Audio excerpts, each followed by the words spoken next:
রাজধানীতে নতুন করে দানা বাঁধছে ছিনতাই আতঙ্ক।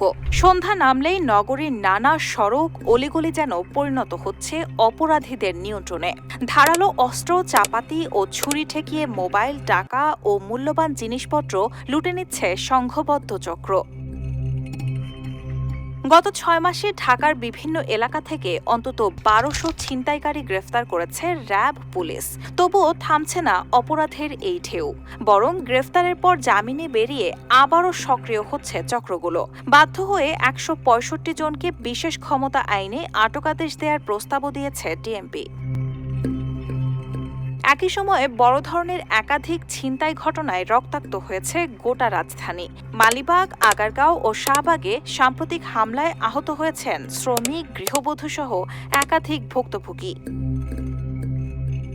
ঢাকা মহানগর পুলিশের তথ্য অনুযায়ী ছিনতাই এখন আর কোনো বিচ্ছিন্ন ঘটনা নয়, বরং সংঘবদ্ধ অপরাধে রূপ নিয়েছে। মোহাম্মদপুর, যাত্রাবাড়ী, আদাবর, মালিবাগ ও আগারগাঁও এখন সবচেয়ে বেশি ঝুঁকিপূর্ণ এলাকা হিসেবে চিহ্নিত।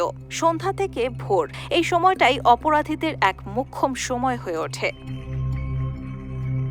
বিশ্লেষকদের মতে কিশোর গ্যাং, মাদকাসক্ত চক্র এবং কিছু শৌখিন অপরাধী মিলে তৈরি করেছে ছিনতাইয়ের নতুন নেটওয়ার্ক। কেউ আধিপত্যের জন্য, কেউ মাদকের টাকা যোগান দিতে, আবার কেউ বা শখের বশে নামছে এই অপরাধে।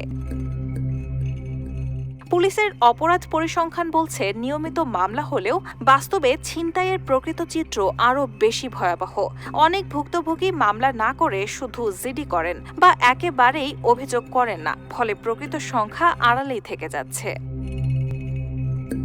আইনশৃঙ্খলা বাহিনী জানিয়েছে বিশেষ অভিযান, নজরদারি ও কমিউনিটি সচেতনতা কার্যক্রম চালানো হচ্ছে। তবে বাস্তবতা বলছে গ্রেফতার, আটকাদেশ কিংবা অভিযান সত্ত্বেও রাজধানীর রাস্তায় ছিনতাইয়ের আতঙ্ক এখনো থমকে যায়নি।